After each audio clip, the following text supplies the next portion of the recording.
Ito ang kwento ng Fossa, ang pinakamalaking iniwang bayan ng mga multo sa Italia.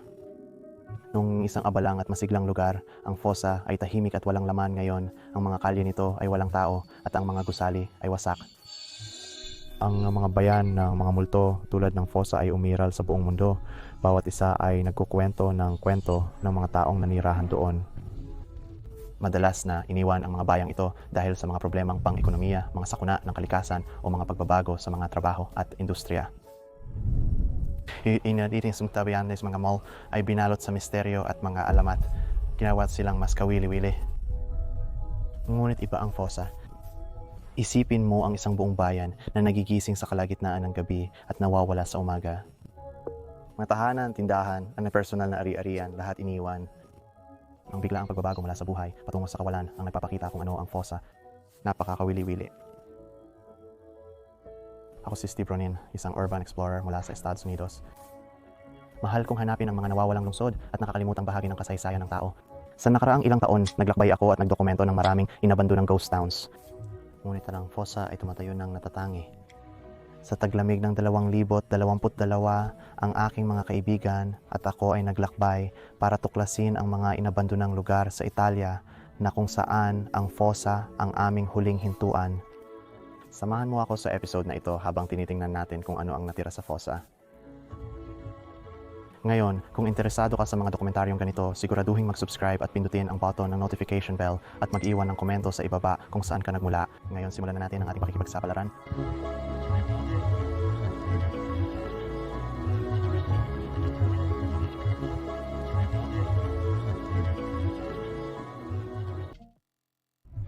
Sa gabing yon, natadhana ang nagdikta sa mga maagang oras ng Abril 6, 2009, eksaktong alas 3:30 ng madaling araw, ang tahimik na bayan ng Fossa ay biglang ginising ng isang malakas na lindol na may lakas na 6.5 punto. Ang hangin ay puno ng nakakatakot na sigaw ng mga taong naabutan ng kaguluhan. Ang kadiliman ng gabi ay nagpalala ng kanilang takot, ginawang parang walang katapusan ang bawat segundo. Sa mga oras na sumunod, natuklasan ng mga mamamayan ng Fossa ang buong saklaw ng sakuna. Isang malakas na lindol ang tumama sa puso ng gitnang Italia, panghabang buhay na nagbago sa kanilang mga buhay at nag-iwan ng marka sa kanilang bayan. Sa mga araw na sumunod sa lindol, naging malinaw ang tunay na pinsala. Ang Fossa, tulad ng maraming ibang bayan sa rehiyon, ay naiwang wasak. Ang mga tahanan ay nasira, ang mga makasaysayang gusali ay naging mga tambak ng bato at ang komunidad ay naiwang nakikipaglaban sa malaking kawalan.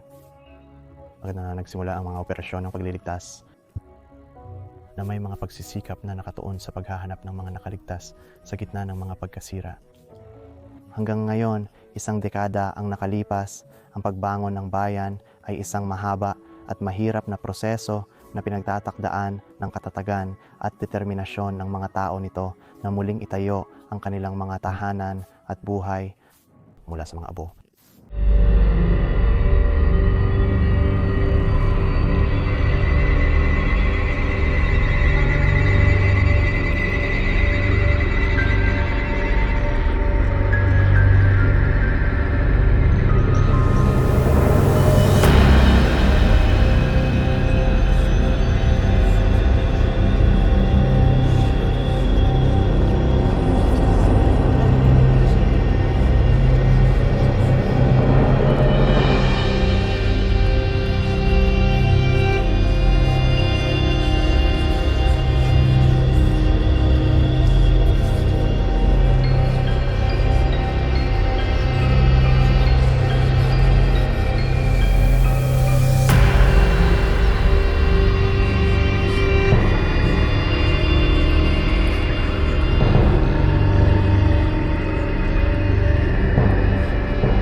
Yang pagbabalik sa channel, ngayon ay isang napaka-espesyal na episode na ginagawa ko dito.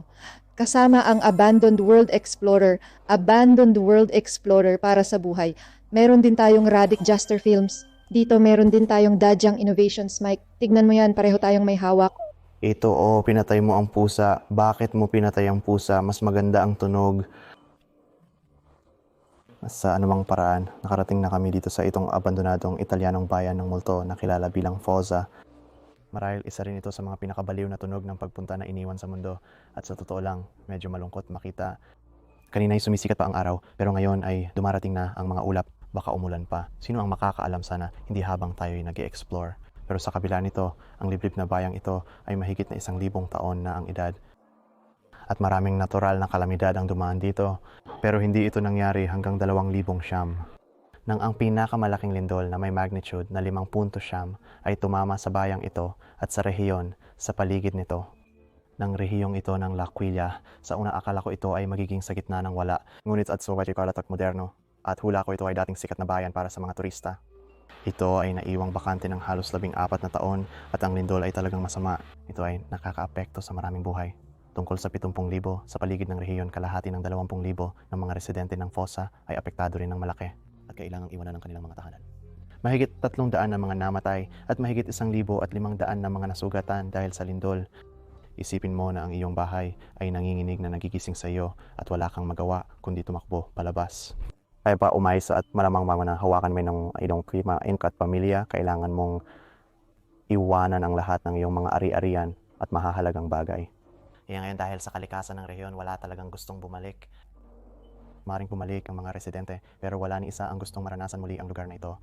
O maaaring maapektuhan ng isa pang posibleng lindol, kaya marami sa kanilang mga tahanan ay iniwan na lamang at nakalimutan na may lahat ng bagay sa loob.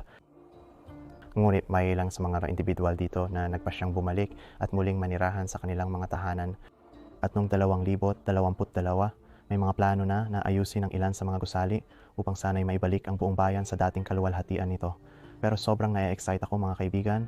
Ito ay tiyak na isa sa mga highlight ng aking European series at Italian series at marahil isa sa pinakadakilang mga lugar na iniwan para tuklasin, kaya nang walang iba pang pagkaantala. Sana magustuhan ninyo ang video na ito at bago magsimula ang adventure, pindutin ang like button at ipaalam sa akin sa mga komento kung saan kayo galing. Sige, magustuhan sana ninyo ang video. Makikita ko kayo hanggang sa dulo.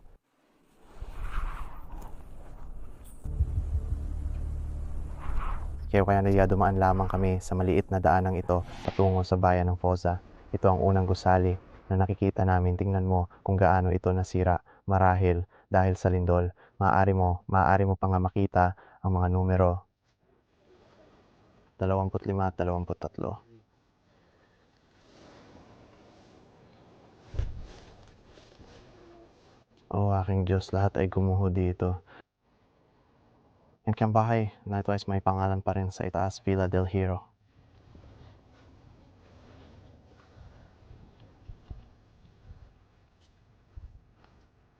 Narito ang garahe.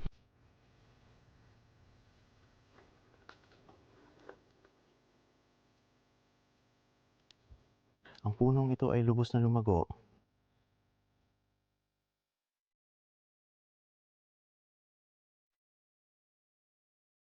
Na lumalapit na tayo ng lumalapit sa sentro ngayon.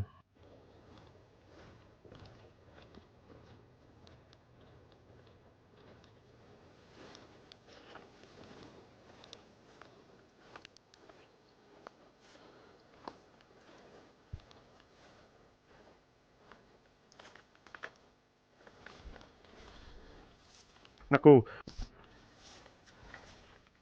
Lahat ay gumuho rin dito.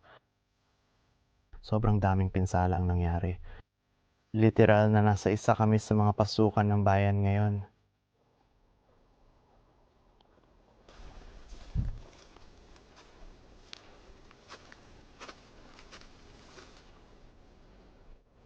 Ay Diyos ko. Naglalakad sa isang uri ng eskinita sa pagitan ng dalawang tahanan.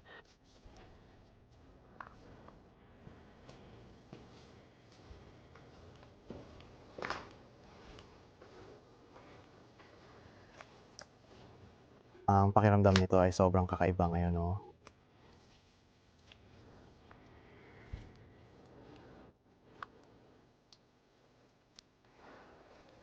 Oh my gosh, bawat tahanan ay punong-puno ng lahat ng bagay sa loob at naiisip mo lang kung gaano kaganda ang bayan na ito. Dati, gusto ko kung paano mayroong mga likurang eskinita sa likod ng mga bahay na ito na nagdadala sa iyo pababa at pataas ng burol.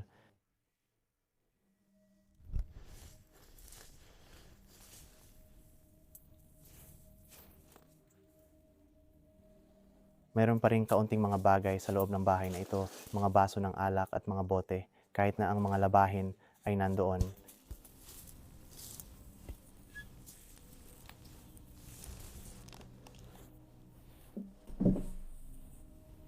Wow, mukhang magandang maliit na tahanan nito. Meron pang ang maliit na Christmas tree doon. Ang lugar na ito ay tinamaan noong panahon ng Kapaskuhan. Ang herbal tay medyo madilim, kaya hayaan mo akong mag-on ng aking ilaw. Palagay ko ay maganda ang pundasyon ng bahay na ito upang malagpasan ang lindol na iyon.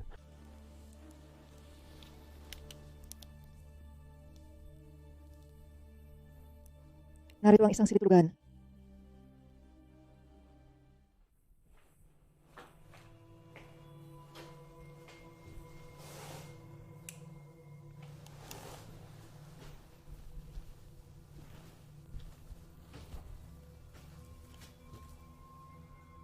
Tingnan natin ang itaas.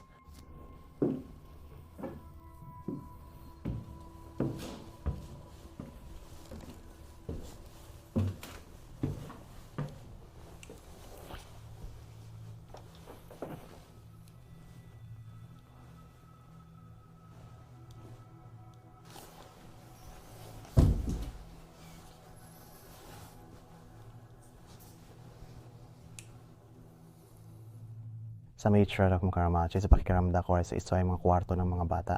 Isipin mo na lang na ikaw ay isang bata at kailangang maranasan ito. Ang traumatic na pangyayaring ito, kailangan lang na tumakbo pababa ng hagdan para makatakas.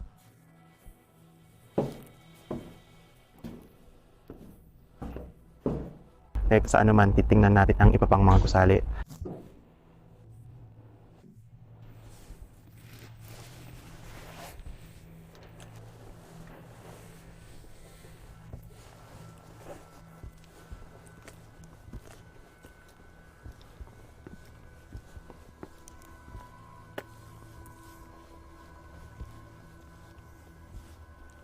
Nakahanap lang ako ng monumento na inialay sa mga buhay na nawala dito.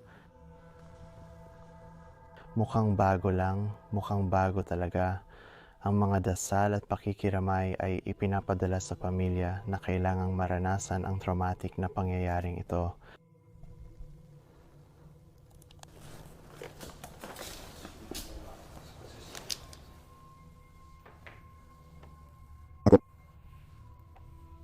Siguro ay naglakad lang kami papasok sa isang villa. Talagang malaki ito. Ito ang kusina. Meron tayong ilang bote ng beer dito.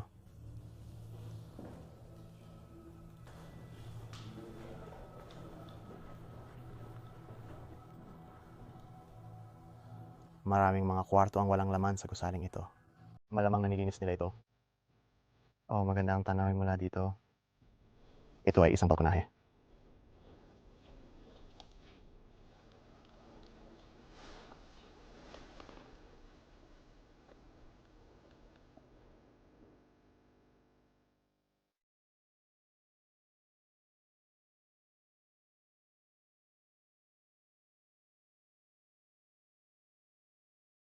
Nasa pangunahing daan tayo na patungo sa likod ng bayan na malamang ay parang sentro ng pamimili. At na meron ng isang tanda dito na nag-uusap tungkol sa Fosaka. Mas meron kang may hirangman sa pagkuho na sama may strupan wala na at ay pagliligtas sa iyo mula sa isang pagkuho ng klap. Pero palagay ko kung ikaw ay magmamaneho, ito ay makakatulong na harangan ang malaking bato sa iyong kotse o sa iyong sarili habang naglalakad. You're ready, sa tingin mo ba ay maaaring kainin ang mga bungang ito? Hindi. Sa tingin ko, hindi talaga maganda ang mga ito. Sigurado ka ba? Oh, bakit mo naisip yon? Hindi ko alam. Hindi sila mukhang katulad ng anumang nakita ko na dati kaya hindi ko rin sila pagkakatiwalaan. Mukhang naglalakad tayo sa mga kalye ng Via del Gio Orti. Tingnan natin ang unang bahay dito.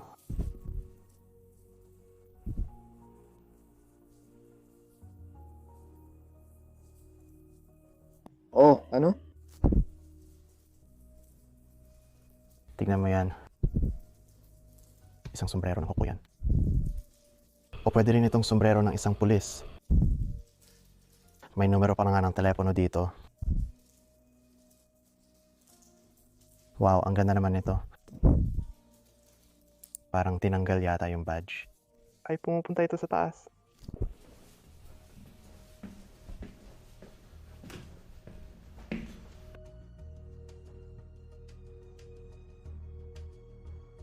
Kaya mukhang magpapalipad tayo ng ating mga drone mula dito sa taas. Wow, gusto ay kahanga-hanga. Radik, pare. Ay, nahuhulog mo lahat. Nahulog mo ang iyong drone, nahulog mo ang iyong kaso. Ang langit ay sobrang... Sangkang na natagapang ang drone natin ni Radix. Ito na ipapa ang baterya at ito ay lumapag sa isang bubungan. Oh, buti na lang at natagpuan natin ito. Medyo matagal pero... Oh, mabuti na lang at mayroon akong drone para hanapin ito. Mukhang natagpuan na ni Radix ang kanyang drone. Mabuti iyon. Diyos ko, akala ko nawala na niya ang drone ngayon. Ang drone niya ay malamang na nagkakahalaga ng $1,000.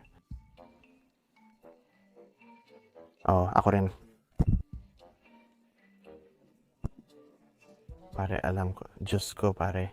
Mabuti naman. Okay ang drone at nakakuha ka ng astig ng mga kuha ng drone. Oh, alam ko. Kaya nga ako nandito. I-risk ko ang buhay ko para sa footage anumang araw. Ganun natin ginagawa ito. Sa kabila nito, patuloy tayong mag-explore. Oo, patuloy natin itong gawin.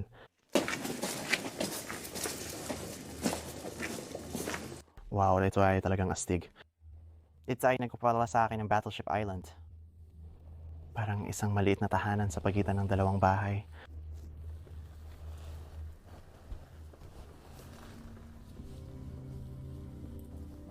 Sa itsura nito, mula sa malayo, nakikita ko na may mga bagay pa rin na nakakalat.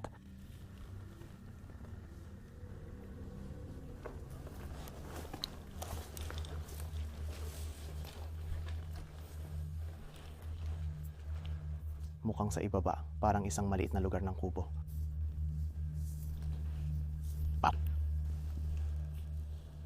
Wow. Ang dami talagang bagay dito. Oo, nakikita ko ito ay nakatayo. Makikita mo na ang pundasyon ay matibay na matibay. Halos parang isang bunker.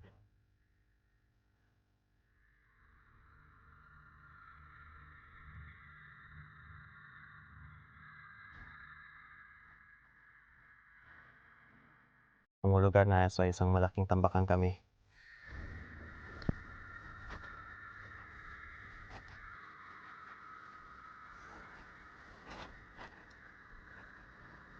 Maaari tayong makarating sa bubungan mula dito.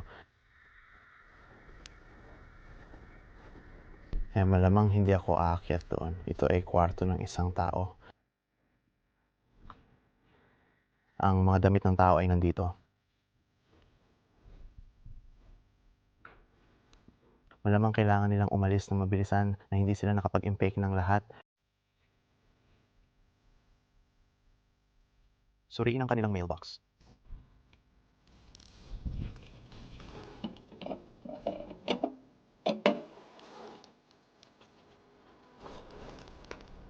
May pakiramdam ako na may matandang tao na dati nakatira dito sa loob.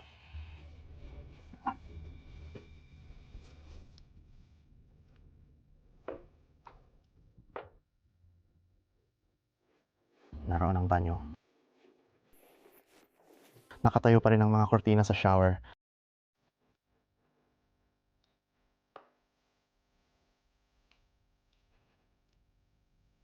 Oh, tingnan mo lahat ng mail.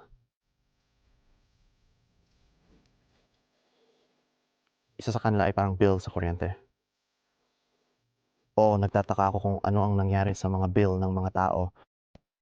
Sigurado akong maiintindihan nila na hindi na sila makakapagbayad pa nito.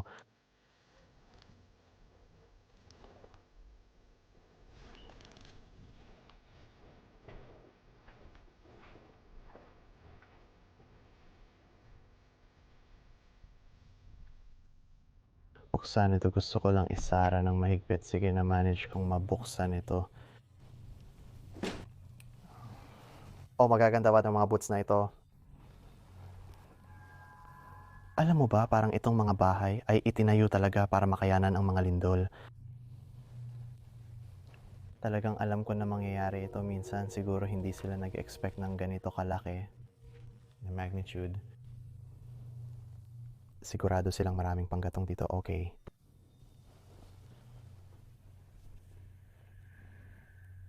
Tara na sa itaas. So wow, ito ay kusina. Mesa, plato, TV at lahat ay nandito pa rin.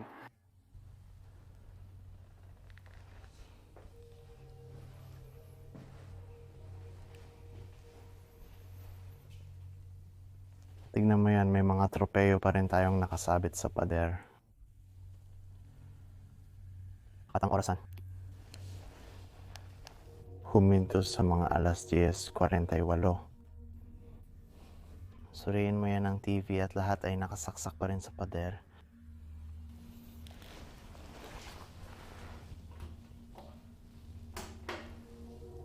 Ito ay magiging nakahibangan kung ito ay nagawang mag-on. Ngayon tayo na sa susunod na hagdanang ito. Palagay ko ito ay papunta sa mga kwarto. Oh, may mga tambak na ng damit dito sa maliit na pasilyo. Mukhang damit ng babae.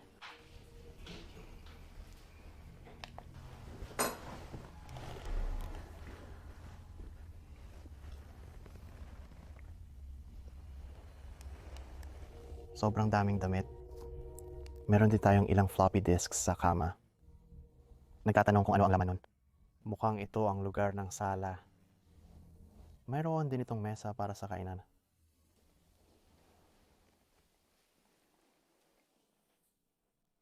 Sobrang liit ng mga upuan.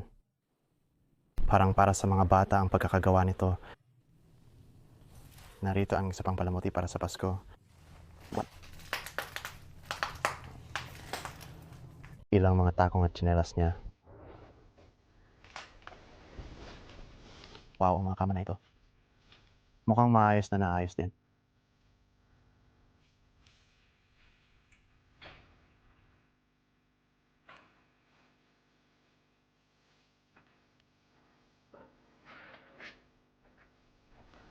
Mukhang bukas ang pintong ito. Suriin ang gusaling numero 3.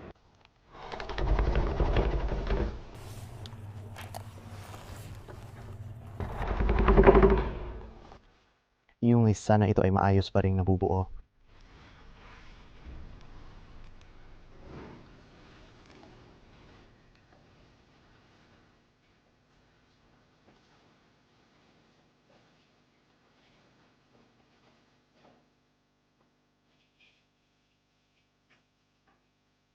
Okay, meron akong magandang pakiramdam na ang lugar na ito ay isang tamang time capsule.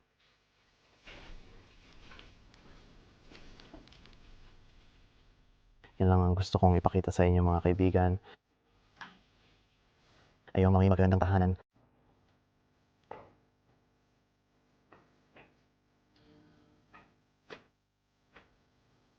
Mukhang ito ay isang garahe na kaya mong ilagay ang iyong kotse dito at tingnan mo ito, parang meron pa rin kuryente. Oh, ito ay isang metro ng kuryente. Ito ay patuloy pa rin gumagana at tumatakbo. Naririnig ko ito. Medyo kakaiba na makita kung paano may kuryente pa rin na maaaring tumatakbo sa bayang ito. Ibig kong sabihin, ayusin nila ito at baka naibalik na nila ang ilang kuryente sa iba't ibang bahagi ng bayang ito. O, tingnan mo, mayroong mga graffiti.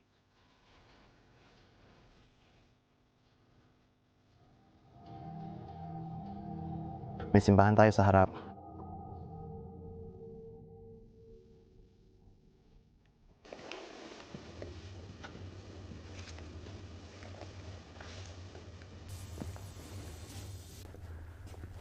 Mayroon din rin nasing support ng haligis gawa sa kahoy. Na makikita mo sa malaking bitak nito sa gilid. Pero, sa tingin ko, maganda itong gilid na ito para tuklasin. Makikita mo na may mga pintong bukas.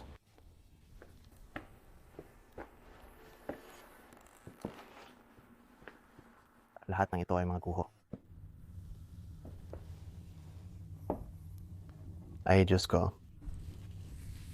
Makikita mo ang maraming laruan ng bata doon sa sulok.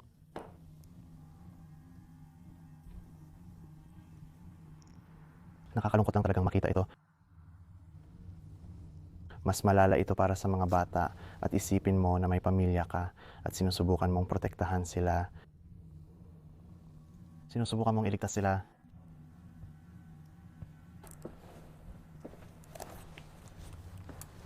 Ako.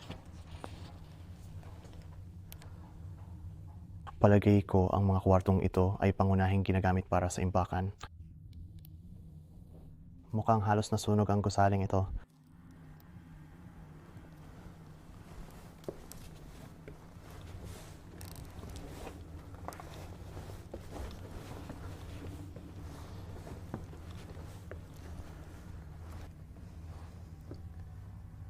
Oo, para lang ito sa imbakan.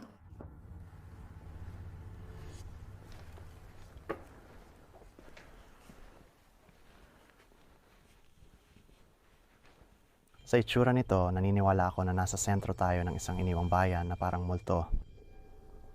May mga hakbang na patungo sa lahat ng dako, Hilaga, Silangan Timog at Kanluran. Sa tingin ko, tatalakayin pa natin ang higit sa hilagang bahagi sa itaas ng burol na ito.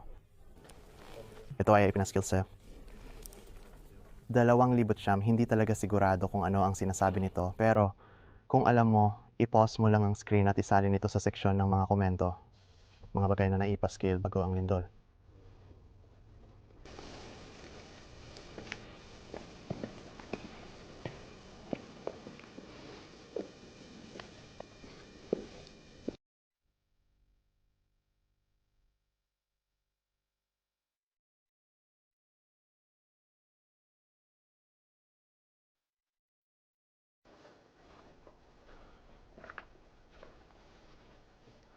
Oh,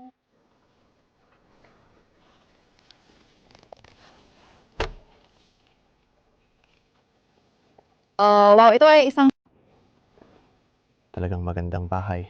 Mayroong mga kisame na hugis kubol na karaniwang makikita sa mga simbahan.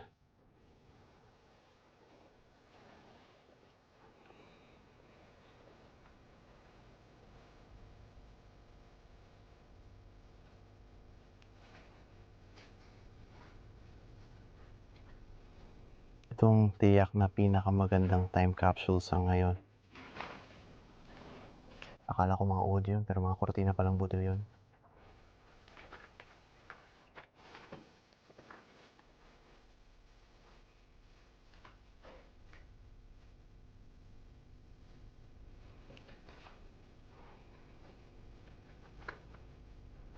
Ay, ang loka-loka ng hitsura ng kwartong ito. Tingnan mo ang kulay asul dito.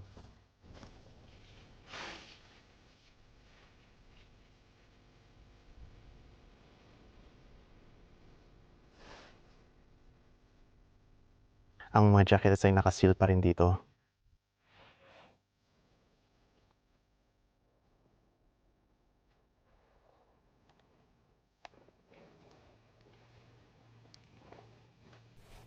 Oh, so sa kwarto ng bata.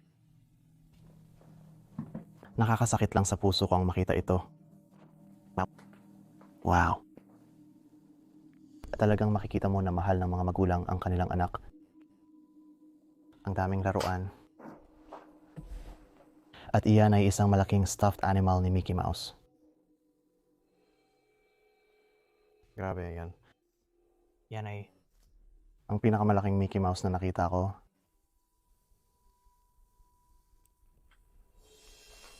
Ay, hindi.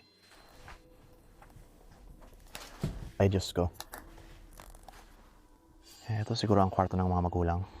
Diyos ko, pare, lahat ng mga bato ay bumagsak dito. May masamang kutob ako tungkol sa kwartong ito. Pare. Natatakot lang ako. Oo, nagtataka ako. Natatakot lang ako na namatay ang mga magulang. Mukhang hindi talaga nagtagumpay ang kwartong ito. Nakakalungkot talagang makita ito. Michael Wayne ending the course Hermanlach. Mga bagay na bumagsak sa mga nakaraang taon. Pero ibig kong sabihin, kung may lindol sa 3:30 ng madaling araw at ikaw ay inaantok, hindi ko sa tingin na mayroon kang sapat na oras para makatakas dito. Ang kama ay lubos na nadurog. Talagang ipinagdarasal ko na ang pamilya sa bahay na ito ay okay. Palagay ko mang isang bagay na maaaring magpatunay na nakaligtas ang mga magulang ay kung kinuha nila ang mga burlongs, mukhang wala sa mga aparador ng mga bata. Kaya sa tingin ko ay maaaring okay ang bata dahil hindi mo makikita ang anumang damit o mga gamit para sa batang si Mati. Mukha kang malungkot, pare. Kaya Dave, pumasok ka sa kwarto ngayon bago kami, tama? Oh. Yang sinabi mo ay sa kwarto ng mga bata, lahat ng mga damit ay nawala. At sa kwarto ng mga magulang, lahat ng mga damit ay nandoon pa rin na nangangahulugan na malamang na sila ay namatay dahil sa pagkapisa ng kisame at lahat ng mga laryo. Oh, Diyos ko. Oh. Magandang obserbasyon yon. Magandang obserbasyon yon. Pero ito'y isang lihim din. Nagsisimula na umulan ng kaunti, pero patuloy itong nagaganap at tumitigil. Ito ay talagang natatangi.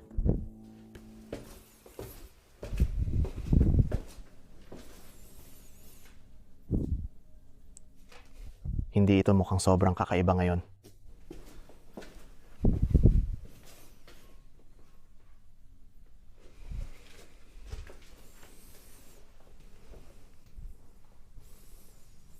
Talagang malaki ito. Marami itong mga kwarto at espasyo. Kaya hula ko ang bahay na ito ay isa sa mga bahay na may malaking halaga.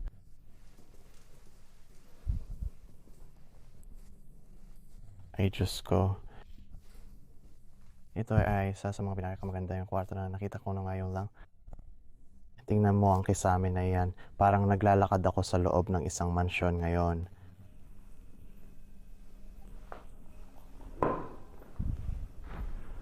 Tiyak na malaki ang epekto ng lindol dito. Ito ang kwarto.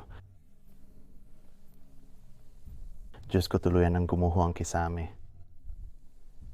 Maaari mong sabihin na malamang na mayaman ang nakatira dito.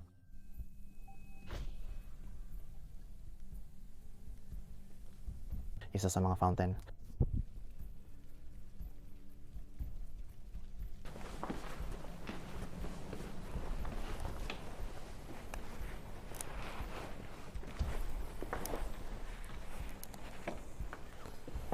Kakatuklas lang namin sa unang bahay. Yan sa pangkalat sa sagaklalakways na doon, pare. Bahay ni Ginoong Galvez. Ito ang kanyang tahanan.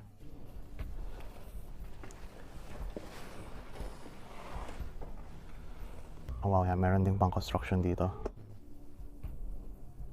Maulang mga biga na sumusuporta sa lugar na ito. Ito ay malaking tahanan. Ito ang pinakamalaking tahanan na napuntahan natin at tayo'y nag-e-explore sa loob. Mukhang may mga bata rin sila dahil makikita mo ang ilang laruan at may baril ng tubig doon. Nakikita natin ang ating unang larawan. Mukhang aktor ang Diyos, ibig sabihin ito ay isang larawan mula sa isang palabas sa telebisyon.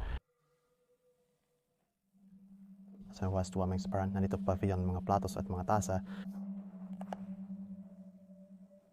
Tataya ako na gumagana pa rin ng piano.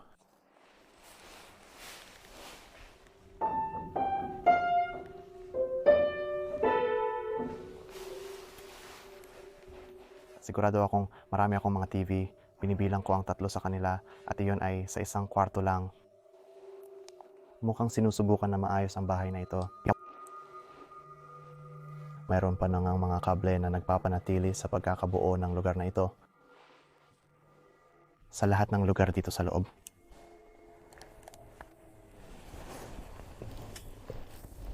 Natatakot akong hawakan ito. Doon ang kusina.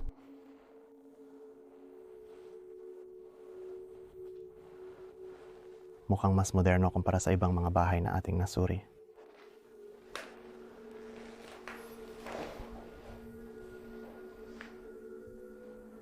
Ito ay umikot sa bawat solong kwarto. Lahat ito ay nasa dulo ng pasilyong ito. Narito ang kwarto. Dapat ay napakaganda ng tahanang ito. Ginagawa ko ang limbo na ngayon. Ito sa banyo. Meron pa rin ang washing machine.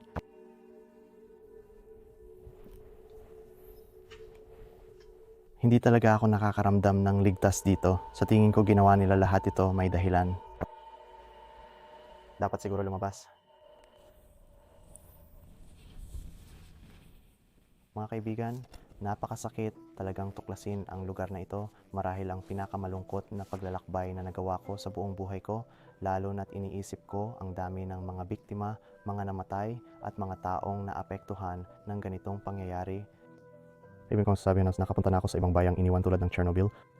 Ang Fukushima Fossa ay tiyak na nasa parehong liga sa kanila. Kung mayroon man, ito ay mas nakakatakot. Nandito ka habang may lindol, nagugulo ka, hindi mo alam kung ano ang nangyayari sa kalagitnaan ng gabi. May mga batong bumabagsak, mga bagay na nagugulo. Ito ay mas nakakatakot sa tingin ko kaysa sa alinman sa mga pangyayaring tulad ng Fukushima o Chernobyl. Sa Kastraya, kung makulang sa sumatan ng mga bibigyan niya ito ng marka. Sa tingin ko, ang Fukushima ang pinakakatakot dahil mayroon silang tsunami, lindol at radyasyon na pinagsama-sama. Ito ay nanalam mo na isang lindol lamang. Kaya ang mga tao ay hindi talaga naapektuhan ng radyasyon tulad ng sa Fukushima at Chernobyl. Ngunit ito'y isang nakakatakot na pangyayari, lalo na kung saan ito matatagpuan sa burol na ito. Sa anuman, natagpuan ko lang ang munting aklat na ito. Pakiramdam ko ginawa ito ng isang bata nang sila rin tumawag sa paaralan.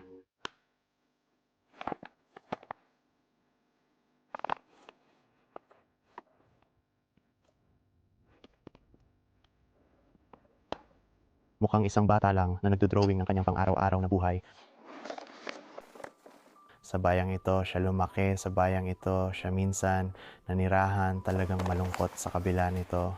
Mga kaibigan, meron pa tayong maraming makikita. Alam ko na ito ay isang napakahabang video.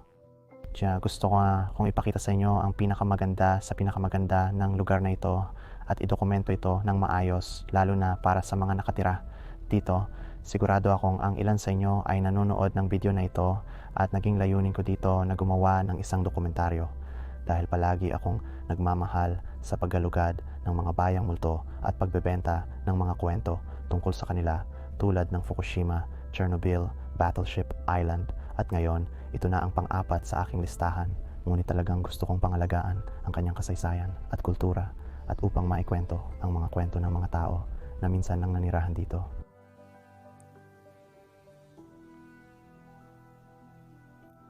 And sana ay wagdala rin ng kapay-kafa ng video na ito sa kanila. Narito ang bahay numero 6.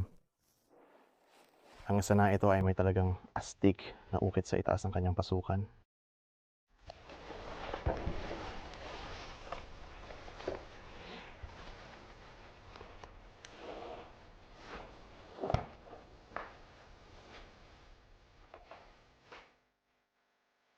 Ito'y isang kakaibang pasukan na magsisimula sa kusina. Ito ay talagang malinis. Pakiramdam ko hindi masyadong naapektuhan ng lindol ang lugar na ito.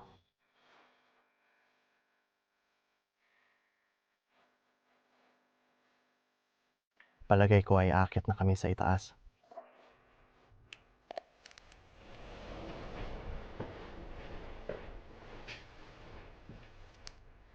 May ilan pa silang mga sombrero na nakasabit dito. Pero pag-aari ito ng mga bata.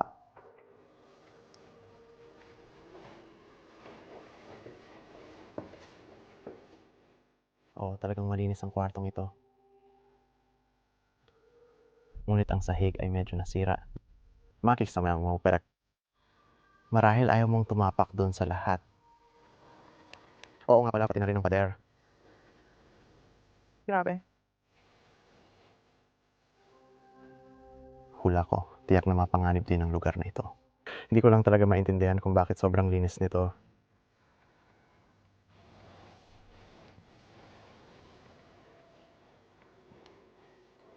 Oh, maganda ang kwartong ito. May balkonahe pa nga. Doon, makikita mo na ang sahig ay bumagsak na. Hindi talaga gusto magdagdag ng bigat, baka bumagsak anumang oras. Marahil ito ang pinakamalinis na tahanan na ating nasuri. Pero bukod doon, meron pa ring ilang pinsala ang iniwan ng lindol. At mga pader ay nabiyak lamang.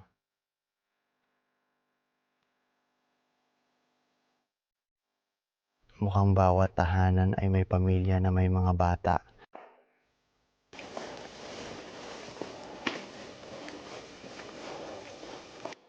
Para bang pakiramdam ko ay naglalakad ako sa isang anime ngayon, direkta mula sa Studio Ghibli.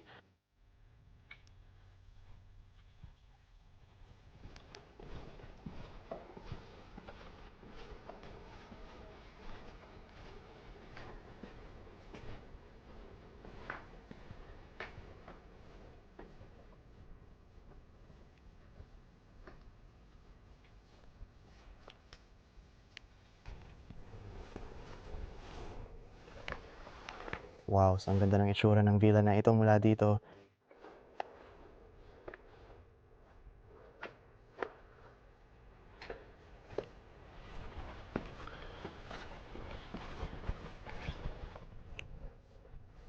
Talagang napapansin ko ang bahay na ito. Gusto ko ang pasukan. Tingnan mo ang mga hawakan nito. Mukhang Ehipto. Jeez.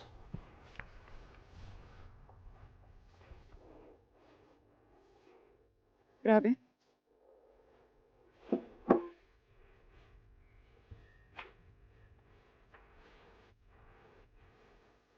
O terrace dito ay talagang magandang kusina. Merong maraming espasyo.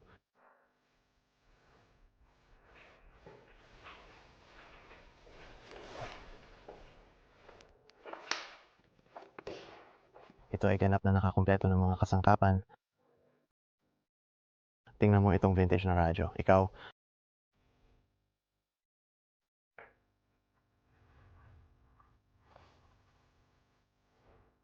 mamaaari mo lamang isipin na nakikinig ng musika dito.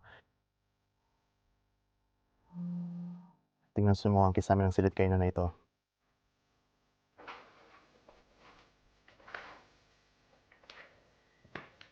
Narito ang silid tulugan. Merong malaking higanting chess.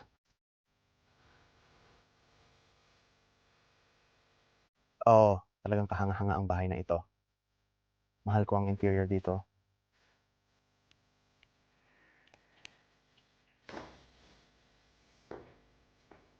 Mukhang kumot lang.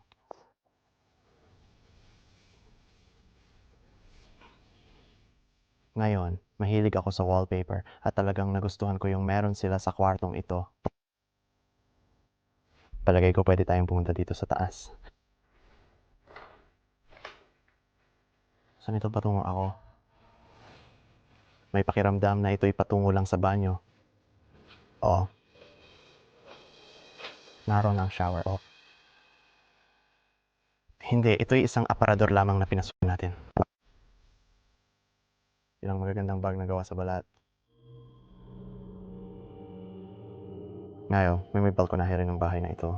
Hindi naman zaning kahanga-hanga ang tanawin. Hindi ko gusto kung paano hinaharangan ng ibang bahay ang tanawin.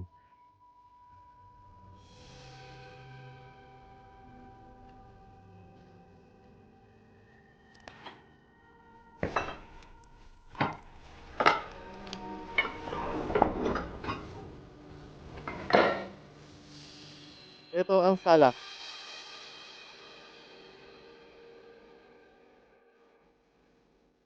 Mukhang isang napakaginhawang kwarto para manatili. Ito ay dapat na isang napakaginhawang kwarto para manatili. Para ito nga notebook na may mga sangkap. Para magluto ng ilang mga putahe, sinasabi nito na mga resipe ng pamilya doon mismo. Sige, kaya ito'y tumagal na siguro ng higit pa sa 1 oras na tayo'y nag-e-explore sa lugar na ito. Sa tingin ko, papalapit na ito sa 2 oras at sobrang kahanga-hanga talaga. Sobrang katahimikan, maganda at payapa at tahimik. Ito'y isang kwento na nagpapalungkot dito. Ibig kong sabihin, ito ay isang umaasenso na bayan. Maisip ko lang na nakatira dito, naglalakad-lakad, bumibili ng mga pangangailangan, nakikita ang aking mga kaibigan at bigla na lamang nawala ang ganitong pamumuhay sa akin. Oo, sa tingin ko ito ang sentro. Ito ay tiyak na Ang sentro. Tingnan mo ito. Respecting community board. Malamang na mag-advertise ka ng iyong negosyo o kaganapan dito. Kay Tuwaytaring ang simbahan. Tiyak na o. Magiging talagang astig na makita ang loob nito.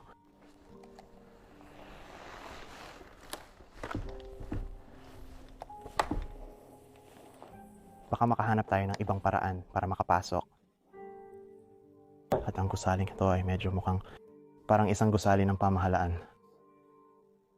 Pakalalaga ang gusaling mato, parang munisipyo, pero wala talagang paraan para makapasok.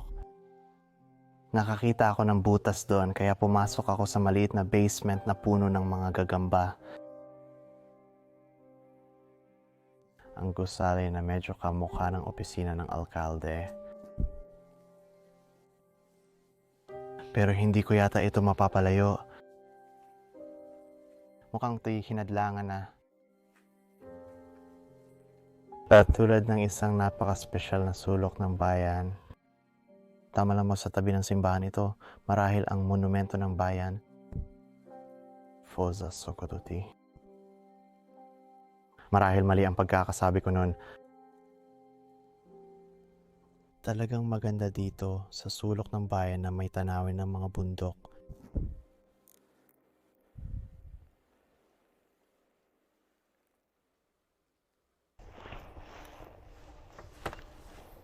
Hindi rin ito nabubuksan. Ito ay sumating madala sa loob. Nakita ko ang pinto na nakabukas ng malaki.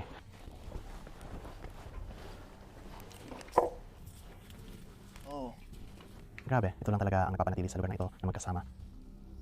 Sobrang daming panghahaligi. Oo, may kampana ng simbahan. Ito'y kahibangan.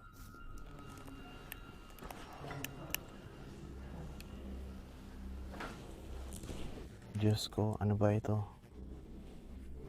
Nakakahiya lang na lahat ito ay nasira. Isang pinakamagandang pa. Ito yung pinakabaliw na abandonadong simbahan na napuntahan ko. At tingnan mo ang mural sa kisame. Sobrang detalyado rin dito.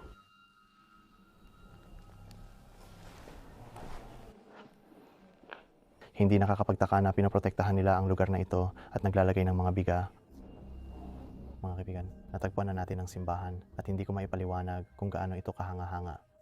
Napakasaya ko na ito ay napakaingat na naipreserba. Ngayon, so hindi talaga ako nag-e-explore ng mga abandonadong simbahan, pero ito ang aking pinakapaboritong abandonadong simbahan na aking napuntahan. Napakadetalyado nito at ang kisame ay talagang kahanga-hanga. Nandyan pa rin ang piano, mga chandelier. Mukhang bumagsak sila pero pinapanatili sila. Ay, kailangan nating maging maingat dito, may butas. So ay, maaaring humantong pababa sa isang libingan. Karaniwan nilang ginagawa iyon dito sa Europa, sa mga simbahang ito.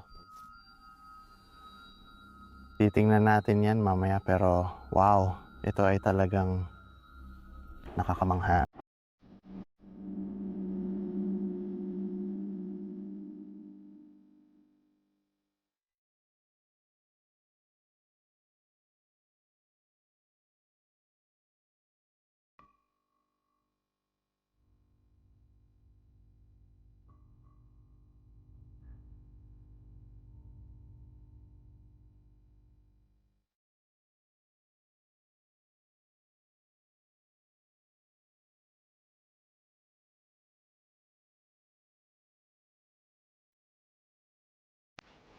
Tanging natiyak na ito'y humahantong sa malalim na ibaba.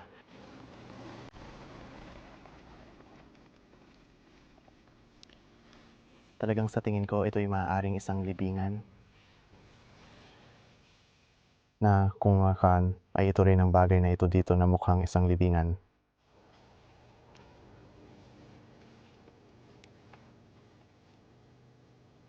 Kung hindi mo pa ito nakikita, tinalakay din namin ang isa pang bayan na pinabayaan. At sa loob ng kanilang kapilya, mukhang meron ding sumira sa sahig sa ilalim patungo sa ilang Panginoon. At sa loob ng isa sa mga kapilyang iniwan at pinabayaan, mukhang may mga magnanakaw ng libingan din na sumira sa sahig para makapasok sa isang libingan at may mga labi ng tao. Kaya iyan ang dahilan kung bakit talagang naniniwala ako na maaaring may mga natirang labi ng tao sa loob ng ilalim ng lupa. Hindi rin ito ang aking unang beses. At sinisupang pay kawis na dito sa ili, tinalakay ko rin ang isa pang pinabayaang lugar na ito ay isang pinabayaang monasteryo at parehong bagay sa loob ng kanilang pinabayaang simbahan.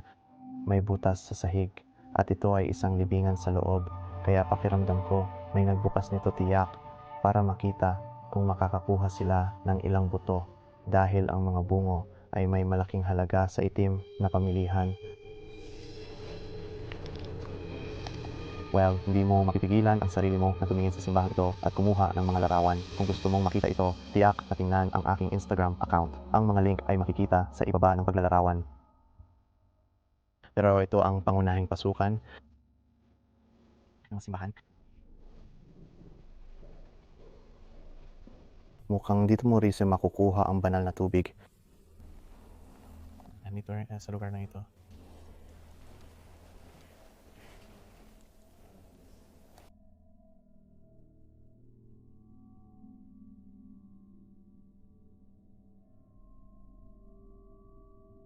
Narito ang ilan sa mga kumpisalan. May dalawa sa kanila, base sa aking nakikita.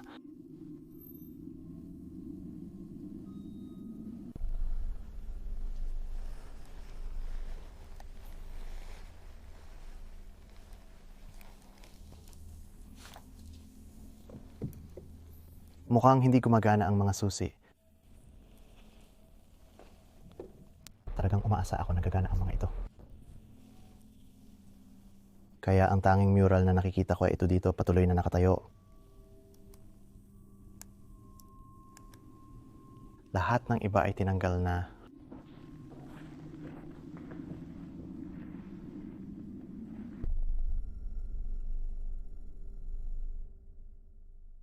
Kaya halos nasuri na namin ang buong lugar na ito dito sa taas. Oras na para maglakad pababa.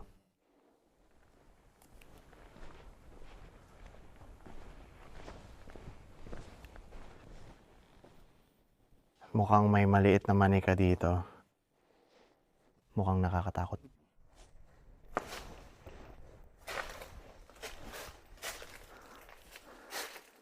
Mukhang voodoo doll.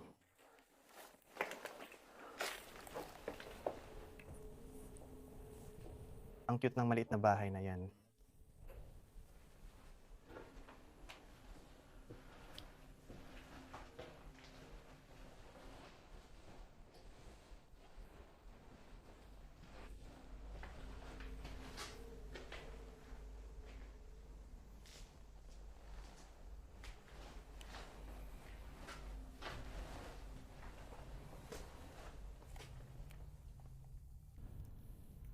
Na nakakaloka kung paano na-istruktura ang mga bahay dito sa abandonadong ghost town na ito. Lahat ay magkakadikit.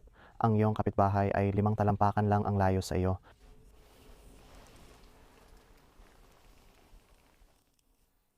Radic, alam mo ba kung ano talaga ang pakiramdam? Bigla ko lang na-realize. Halos pakiramdam ko nasa Attack on Titan tayo. Tama. Pakiramdam ko nasa Wall Mario tayo ngayon. Oo bro, oo tayo'y alam ko at pare naisip ko lang ito sa pangalawang pagkakataon dahil tingnan mo ang larawang ito dito. Talagang mukhang isang Titan Oh my God, pasasalamat sa aking mga tagahanga. Kung alam mo ang pinag-uusapan namin, kung hindi mo alam, mas mabuti kung manonood ka na lang tulad ng sinabi ni Radix. Pareho kaming mahilig sa anime at Attack on Titan. Ito ay tiyak na isa sa aking paboritong anime sa lahat ng panahon. Ibig kong sabihin, halika na, ito ay talagang isang Titan dito. Hintay Dave, alam mo ba kung ano ito? Hindi. Nasa mga pasmisi ko. Isang Titan. Oh, isang Titan. Okay, ako hindi ko alam. Ngayon alam mo na. Gagawin ko na ngayon.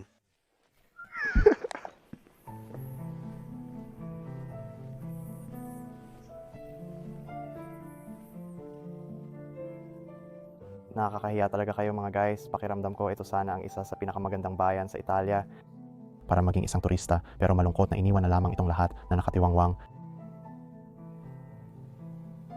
Parang naglibot na ako sa Italia, nakapunta na ako sa Venice, nakapunta na ako sa Rome, pero ito talaga ang pinakamagandang lugar sa Italia.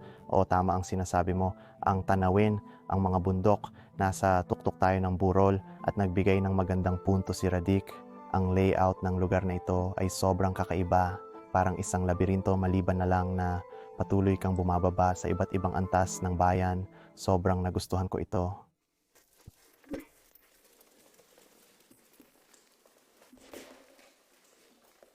Wow, nakakita kami ng maliit na kapilya dito sa gilid ng simbahan. Sinubukan kong kumuha ng larawan pero napagtanto ko na hindi pantay-pantay ang kisame. Ito ay dahil naapektuhan ito ng lindol. Makikita mo ang pinsala dun mismo. Ngayon, ito ay medyo nakasalansan na.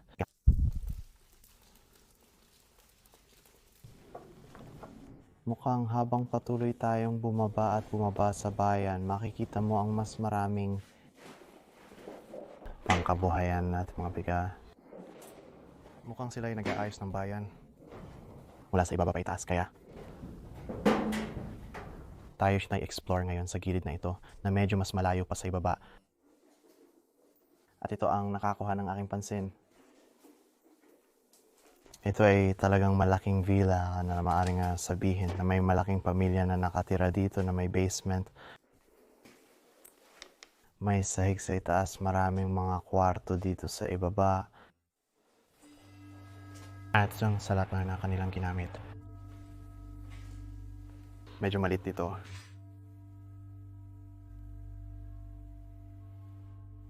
Napaka-interesanting disenyo. Gusto ko itong munting mga estante na nakakabit sa pader. Ay, may sarili pa silang balkonahe. Ito sa yung sa lawas, pero nakakakuha ka ng magandang tanawin mula dito. Tingnan mo ang daming gagamba, walang nagbukas ng pintong ito sa loob ng ilang panahon.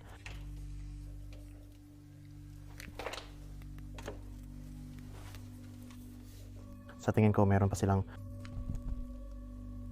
maliit na patio doon. Ito ang isang lumang radyo. Nandito sa baba, may ilang bagay tulad ng isang TV na palagay ko ito'y isa pang pasukan o labasan. May hagdan dito na pataas patungo sa isang maliit na kusina. Sa tingin ko ito ay parang isang apoyan.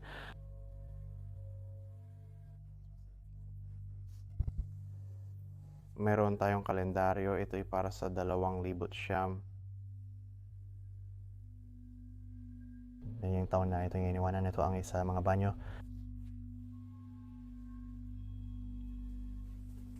At ito ang kanilang kusina. Sobrang sira na dito.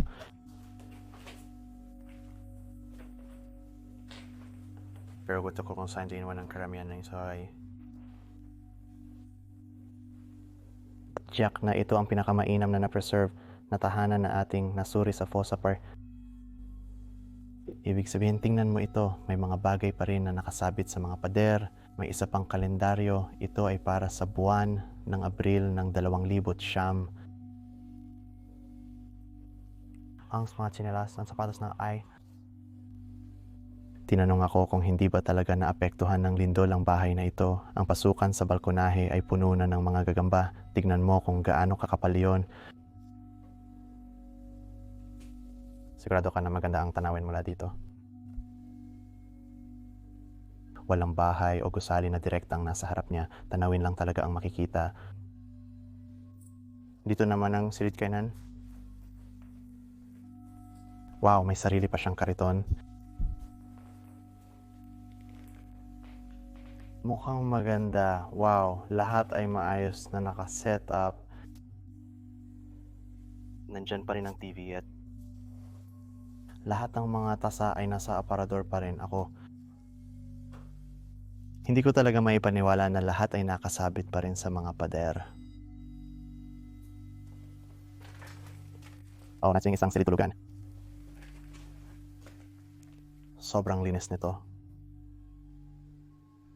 Alam mo ba, hula ko ay inayos ng mga tao ang lugar na ito.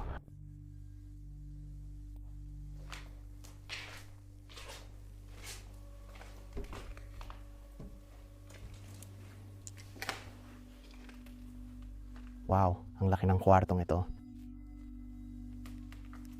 Maaari pa tayong makarating sa balkonahe mula dito. Ganap na bukas na bukas. Isipin mo na nagigising ka dito tuwing umaga.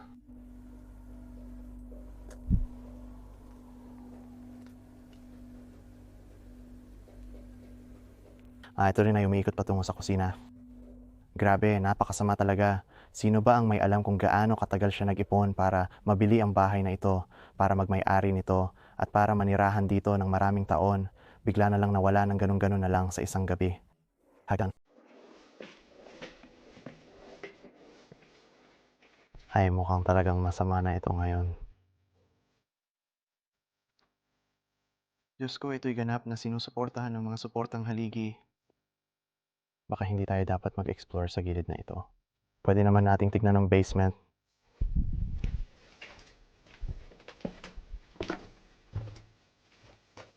Tataya ako na may wine cellar dito na puno pa rin ng alak kahit may mga dahon pa sa labas na kaunti.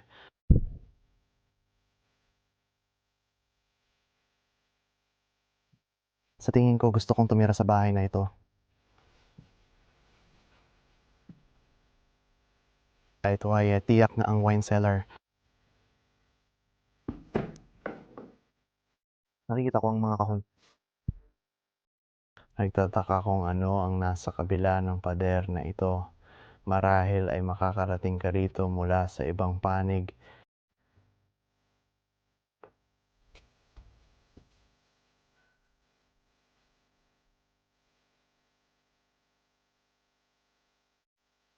Ang nakakalokang bagay ay ito'y humahantong pa sa mas malalim na bahagi.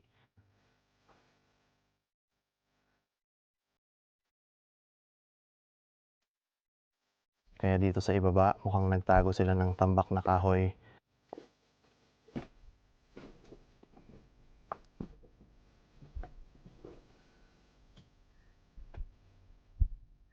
Wow, tingnan mo itong martilyo. Ito ay isang martilyong kahoy. Huwag mo akong hamulin. Hoy, ano ba yan? Nakahanap ka rin ba ng martilyong kahoy? Mas malaki nga lang yung akin. Wala akong pakialam. Minsan kaya kong sirain ang distansya mo. Sige. Tama ka nga. Gusto mo bang ituloy ito ngayon? Masyado itong mabigat para sa akin. Sandali lang. Oy, nasa ang tripod mo. Punyeta. Pare, naipit ka. Pasensya na, pero sa tingin ko ako ang nanalo sa laban na ito. Hindi. Hoy, Kakawala mo lang ng iyong time out. Yun ay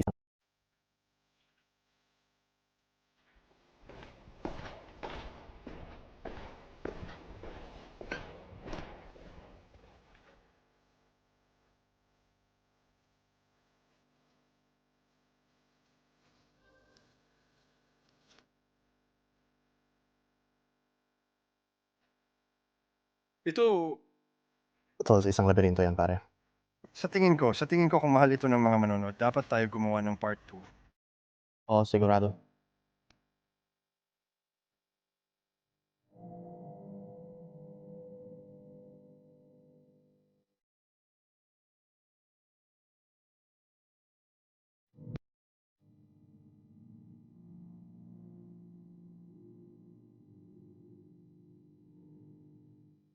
Sige, kaya naglakad lang kami dito sa pangunahing paradahan dahil dito magpaparada ang lahat kapag sila'y dumating dito. Tingnan mo, may maliit na laruan dito. Palagay ko ito ay maliit na parke na pag-aari ng bayan. Ito ay tiyak na isa sa aking pinakamalungkot na paglalakbay hanggang ngayon. Ay hindi ko talaga maipaniwala na maraming buhay ang naapektuhan at ang mga bagay ay iniwan lang na ganito. Isang lugar na minsan mong tatawaging tahanan. Tiyak ko na ilan sa inyo na mga manonood na nanonood ng video na ito ngayon ay lumaki sa bayang ito at malamang ay talagang nalulungkot sa naging kalagayan nito. Pero umaasa ako na itong dokumentaryo ay nagbigay sa inyo ng karangalan at masasayang alaala.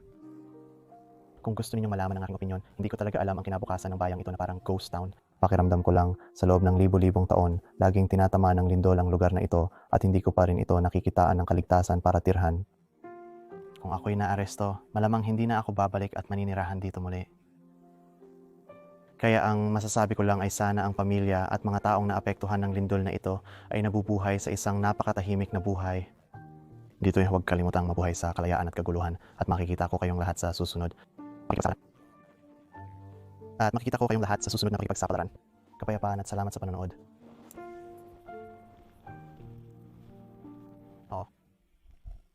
Oras na para umalis. Pero ano sa tingin ninyo? Oh, ito ang isa sa aking mga paboritong lugar sa Italia hanggang ngayon. Yan ang seguridad. Kailangan nating umalis. Tara na, tara. Natara na. Hindi ito. Isang crane ito palagay ko. Isa ito sa Aking paborito. mga lugar sa Italia. Oo, gumagalaw ang crane doon. Oo nga, gumagalaw ang crane. Oh, hindi ba umuupo ang mga lalaki? Oh, umuupo siya sa ibaba. Sige, sa kahit anong paraan. Oo, ito ay malamang isa sa aking paboritong lugar sa Italia na talagang mamimiss ko ngayon dahil lilipad na ako sa susunod. 3 oras siguro. At sobrang saya ko na hindi ko ito na-miss. At ako'y 100% kasama si Steve. Kung gusto niya gumawa ng part 2 o gusto ng mga fans na gumawa si Steve ng part 2. babalik kami. May iabot natin sa 10,000 like ang video na ito mga kaibigan. Kaya siguraduhin ibahagi ang video at mag-iwan ng inyong mga komento at saloobin sa ibaba at babalik kami dito muli. Mayroon pang ilang gusali na tuklasin. Product, ano sa tingin mo pare? Grabe ito pare. Parang nasa ibang mundo ka dito talaga. Sobrang hindi makatotohanan na makita ang isang lugar na tulad ng laki ng lugar na ito na nawala na walang tao. Oo, mahal ko ito. Talagang trahedya ang nangyari pero nangyayari ito sa loob ng maraming taon. Alam ko parang hindi sila natuto sa kanilang aral at patuloy na nagdadala ng mga tao pabalik at muling itinatayo ang lugar na ito. Sa tingin ko ito na ang wakas nito, pero parang ginawa na ni Inang kalikasan ang kanyang parte, at ngayon parang hindi ko maipaliwanag. Mayroon pa rin itong sariling kagandahan kahit walang tao dito. Maraming trahedya ang nangyari. Sa kabila nito, sa tingin ko ay naipakita natin ng maayos ang lugar na ito. Kaya sana talaga ay nagustuhan ninyo ang video.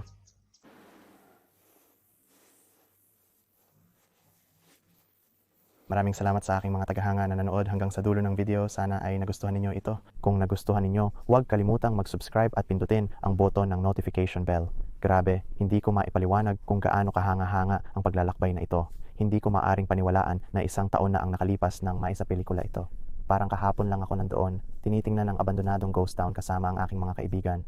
Sana maibalik nila ito, pero mayroon akong pakiramdam na Oo, alam ninyo na ito'y tiyak na hindi ligtas dahil sa mga lindol. Pero kahit na mga kaibigan, gusto kong bigyan kayo ng maikling update tungkol sa aking buhay. Kaya nandito ako ngayon sa China. Magiging dito ako sa susunod na ilang linggo. Pagkatapos nito ay pupunta ako sa South Korea at pagkatapos ay sa Japan. At sa wakas ay babalik na sa United States of America. 1 taon na rin mula nang umuwi ako. Kaya sa tingin ko ay tamang panahon na para bumalik. Pero malaking update din ay nagawa ko na ang ilang bagong channels na kailangan ninyong tingnan. Kaya una, meron na akong rodent vlog channel. Nagpo-post na ako ng shorts at sa tingin ko ay baka ilan sa inyo ay nakasubscribe na dun. Pero meron akong maraming mga layunin para sa channel na ito. Ako, gusto ko itong maging catered sa mas maikling pansin ng audience. Tulad ng mag-a-upload ako ng shorts doon pero magre-remaster din ako ng aking mga video dito sa pangunahing channel. At medyo i-condense ito sa isang 12 hanggang 15-minute na dokumentaryo habang pinapanatili ko ang pangunahing channel na mas mahaba ang format at 90% raw at uncut. Mukhang ganyan ang Friday ang dahilan kung bakit ko ito ginagawa ay dahil nakita ko ang ilang mga komento ninyo na nagsasabing masyadong mahaba ang mga video at mayroon akong 2 panig. Parang 50-50. Marami sa inyo ang nag-enjoy sa mga video na mahaba ang format at nagnanais na mas mahaba pa ito. Ang ibang bahagi ninyo ay nagnanais na parang 12 hanggang 15 minutos at alam ninyo na mga kagustuhan lang ng mga tao. Yon, ngunit napagtanto ko rin na talagang depende pa rin ito sa kung saan galing ang tao. Kaya dito pumapasok ang iba kong mga channel na magiging batay sa iba't ibang mga bansa at idudub sa iba't ibang mga wika. At sa kasalukuyan, meron akong 3 channel ngayon. Meron akong isang Spanish channel, isang Portuguese channel na sa tingin ko ay maaring mali ako at isang Tagalog na Filipino channel. Magiging mas detalyado ako sa pag-uusap tungkol dito sa malapit na hinaharap. Ngunit sa ngayon, mangyaring kailangan ko ng tulong ninyo na mag-subscribe at silipin ang mga ito. Ngunit yun na muna. Sa ngayon, mahal ko kayo mga kaibigan. Maraming salamat sa suporta at makikita ko kayong lahat sa susunod na adventure. Kapepan at salamat sa panonood.